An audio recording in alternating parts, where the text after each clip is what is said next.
अस्सलाम वालेकुम व्यूअर्स, मैं हूं शाकिर सोलंकी। व्यूअर्स, पीटीआई बल्ले के इंतखाबी निशान से एक मरतबा फिर महरूम हो गई है। सुप्रीम कोर्ट ऑफ पाकिस्तान ने बल्ले का इंतखाबी निशान फिर से वापस ले लिया है पीटीआई से। इलेक्शन कमीशन का फैसला बरकरार रखा है और इलेक्शन कमीशन की अपील जो है वो मंजूर कर ली है। पेशावर हाई कोर्ट का फैसला कलअदम करार दे दिया गया है। सुप्रीम कोर्ट ने फैसले में क्या कुछ कहा है और जो दलाइल हुए वकला की जानिब से, दो वकला पीटीआई के थे जिन्होंने दलाइल दिए। बैरिस्टर गोहर अली खान भी मौजूद थे, लेकिन उन्होंने दलाइल नहीं दिए। दलाइल क्योंकि वकील वो नहीं थे, वकील बैरिस्टर अली जफर और एडवोकेट हामिद खान थे पीटीआई के। इसी तरह इलेक्शन कमीशन का एक वकील था और एक वकील था अकबर एस बाबर का। चारों ने दलाइल दिए और दरखास्त गुजार भी शरीक हुए थे। उनको भी चीफ जस्टिस ने सुना, उनके भी दुखड़े सुने।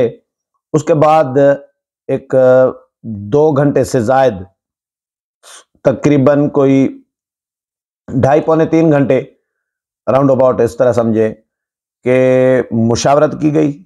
समाअत जब ख़त्म हुई, समाअत के बाद मुशावरत की गई और उसके बाद चीफ जस्टिस आए और उन्होंने फैसला पढ़कर सुनाया।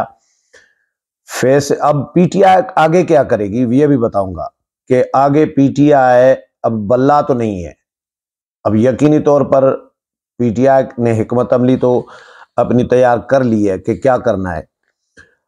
तो चीफ जस्टिस ने अपने फैसले में ये लिखा है, 3 रुकनी बेंच था चीफ जस्टिस की सरबराही में जिन्होंने ये केस सुनाए।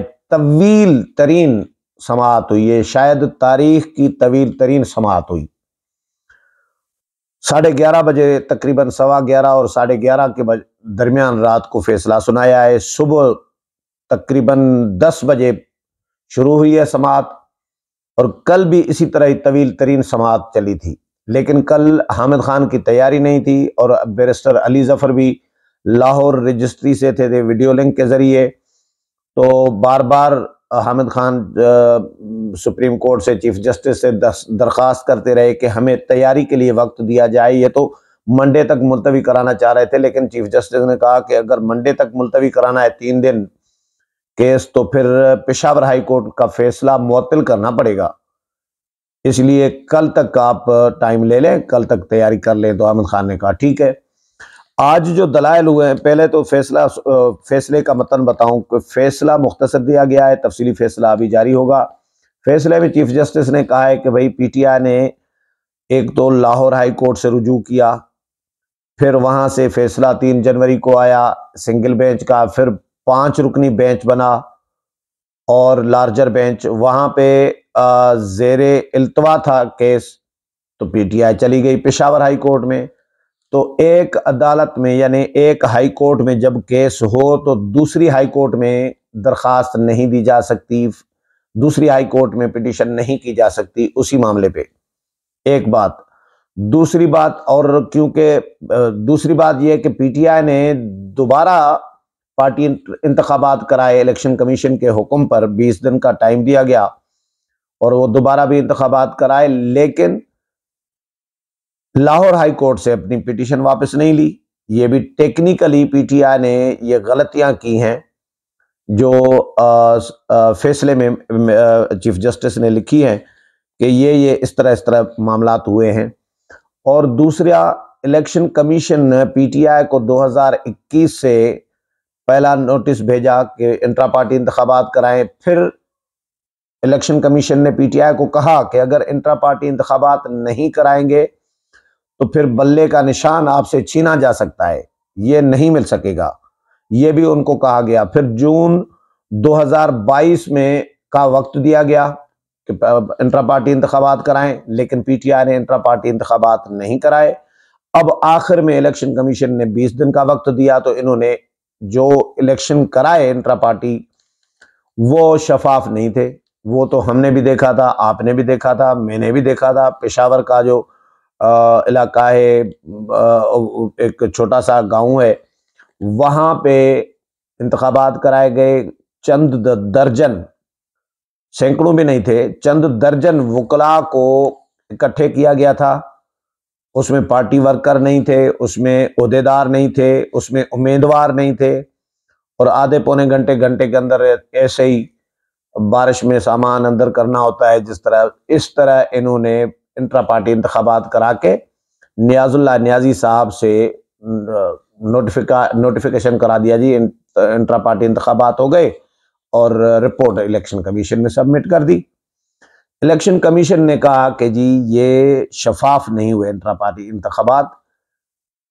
सुप्रीम कोर्ट ने इलेक्शन कमीशन का यही फैसला बरकरार रखा कि शफाफ नहीं कराए इंट्रा पार्टी इंतखाबात, इसलिए इनके बल्ला इनसे वापस लिया जाता है पेशावर हाई कोर्ट। अच्छा, पेशावर हाई कोर्ट में दरखास्त काबिल समाअत नहीं थी, ये भी लिखा है चीफ जस्टिस ने, सुप्रीम कोर्ट ने।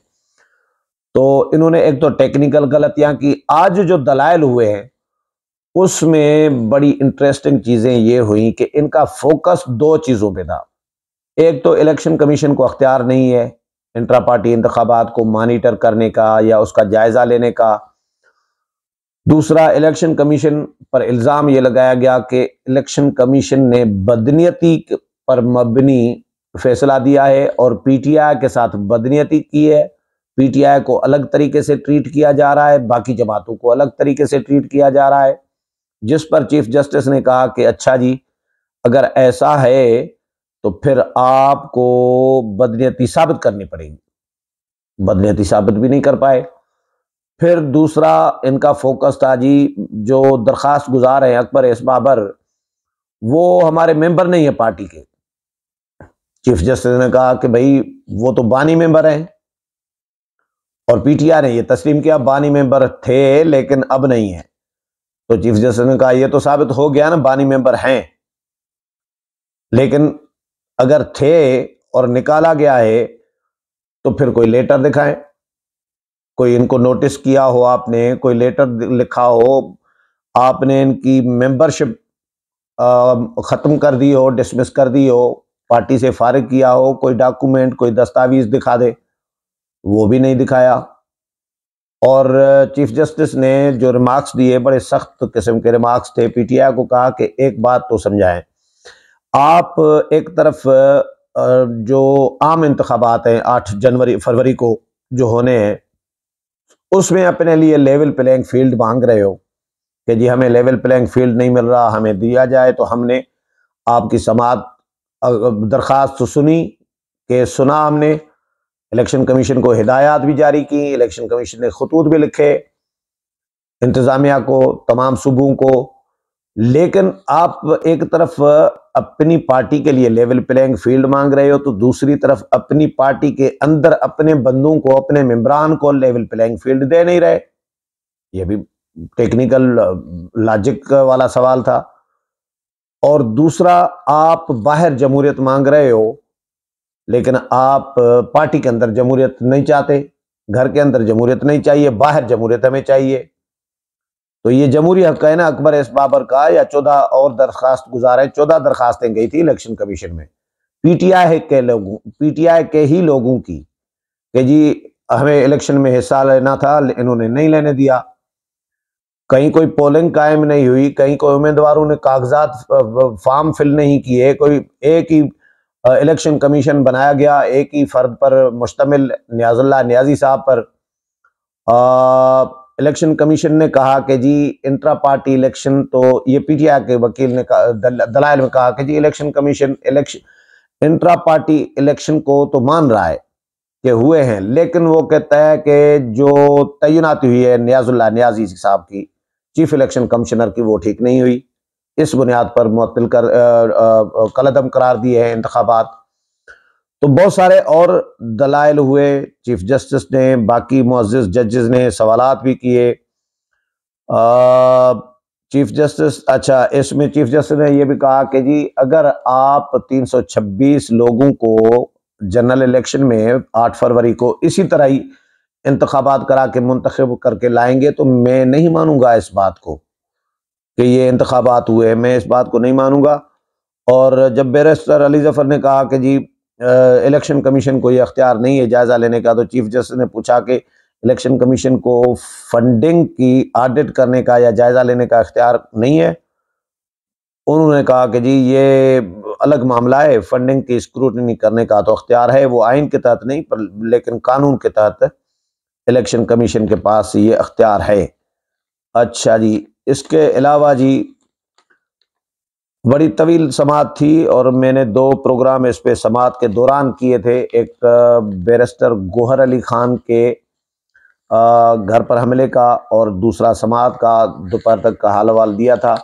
अच्छा, इसमें अब ये होगा कि पीटीआई अब आज़ाद हैसियत में इंतखाबात लड़ेगी और उसमें पीटीआई का होगा नुकसान इस सेंस में इस तरह कि अगर बल्ले का इंतखाबी निशान मिलता तो लोगों को जो पीटीआई के चाहने वाले हैं, जो बुजुर्ग आदमी हैं, जो उम्र रसीदा लोग हैं या जो कुछ अनपढ़ लोग हैं, सादे लोग हैं, खवातीन हैं, देही इलाकों के लोग हैं, बहुत सारे ऐसे होते हैं जिनको नाम पढ़ना नहीं आता, तो वो बल्ले को तो पहचानते हैं, बल्ले को बल्ले का कर देते, बल्ले को वोट दे देते। लेकिन अब हर उम्मीदवार का अपना अलग शनाख्ती कार्ड होगा, अलग मतलब इंतखाबी निशान, आज़ाद उम्मीदवारों के अलग अलग इंतखाबी निशान होंगे। तो कैसे पता चलेगा कि कौन सा उम्मीदवार पीटीआई का है?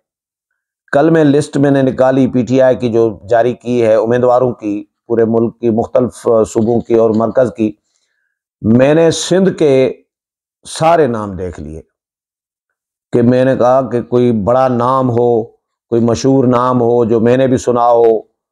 तो मुझे हलीम आदिल शेख और अलीम आदिल शेख के अलावा मुझे कोई ऐसा नाम सीरियसली नज़र नहीं आया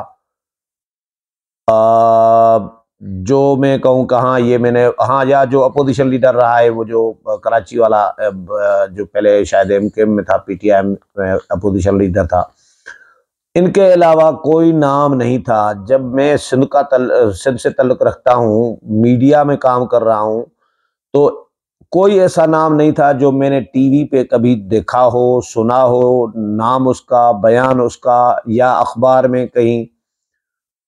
तो जब मैं नहीं जानता, फर्ज करें मीडिया का बंदा नहीं जानता, तो आम आदमी जो है वो उसको कैसे पहचानेगा? तो ये पीटीआई के लोग उम्मीदवार जो हैं इस तरह खसारे में रहेंगे और उनका वोट जो है बड़े पैमाने पे ये मुतासिर हो सकता है, इसके कवी इम्कानात मौजूद हैं। तो लेकिन बहरहाल पीटीआई ने ऐलान कर दिया है कि अब हमारे आज़ाद हैसियत से हमारे उम्मीदवार जो हैं इलेक्शन में हिस्सा लेंगे। अगले प्रोग्राम में फिर मुलाकात होगी, तब तक इजाज़त चाहता हूँ। अल्लाह हाफिज़।